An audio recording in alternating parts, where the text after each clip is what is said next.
chegamos ao final da estrutura morfolóxica do verbo co morfema de número persoa, que é un morfema que indica efectivamente o que xa di a propia palabra, o número e a persoa.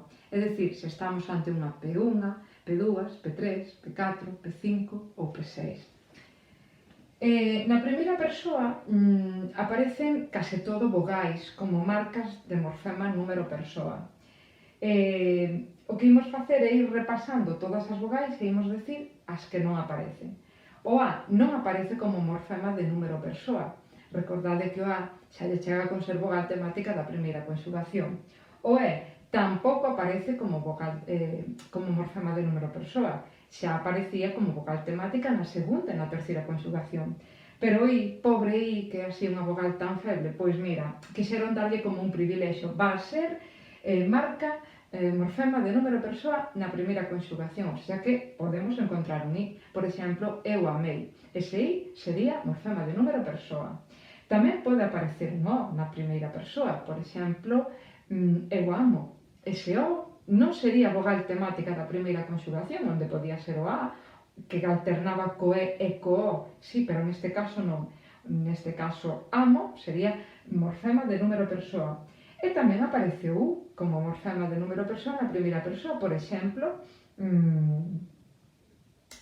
eu dou. Ese U sería morfema de número persoa.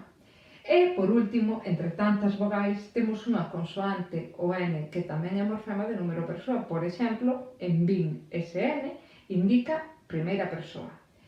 Que pasa na segunda persoa? Menos mal que se simplifica algo máis a cousa. Por qué? Porque só temos dos morfemas, o S ou ches. Amas, cantaches.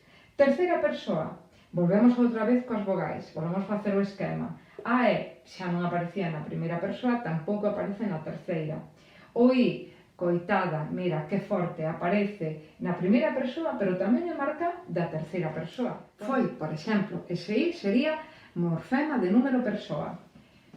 Non apareceu, porque o xa estaba arriba, na primeira persoa, xa é moi forte, chegalle xa con estar como vogal temática e como marca de número persoa na primeira. Pero si aparece o U, que é unha vogal feble, entón hai que darlle algún privilexio. Aparece na primeira persoa e tamén na terceira persoa. E volve a aparecer o N, é dicir que cuidado porque sempre que vexades un I, un U, un N, desconfiade que podedes estar ante un morfema de número persoa.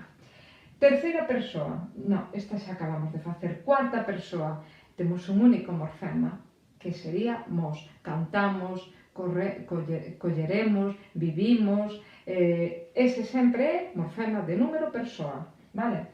Como a pita de mos.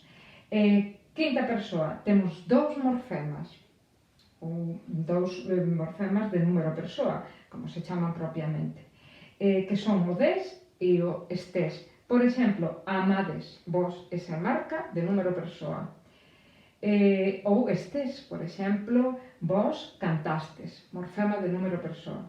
E que pasa na sexta? Moi fácil, tamén só hai dous que son o N, por exemplo, eles cantan, morfema de número persoa, e que un N de que vai ser marca de número persoa. E por último temos ron, que aparece en algúns verbos do tipo cantaron, e serón sería morfema de número persoa. E despois no imperativo tamén encontramos un morfema de número persoa, que é o D. Por exemplo, comede, ese D está indicando un vos, comede vos, entón é morfema de número persoa, non de tempo. Recordade que o imperativo non ten tempo, non hai P1, P2, P3, P4, P5, P6. Entón, cando vos encontredes con ese imperativo, automáticamente pensade no número persoa, porque sí que hai persoa no imperativo, que é a P2 ou a P5. Canta ti, cantade vos. Ata aquí a estrutura do verbo.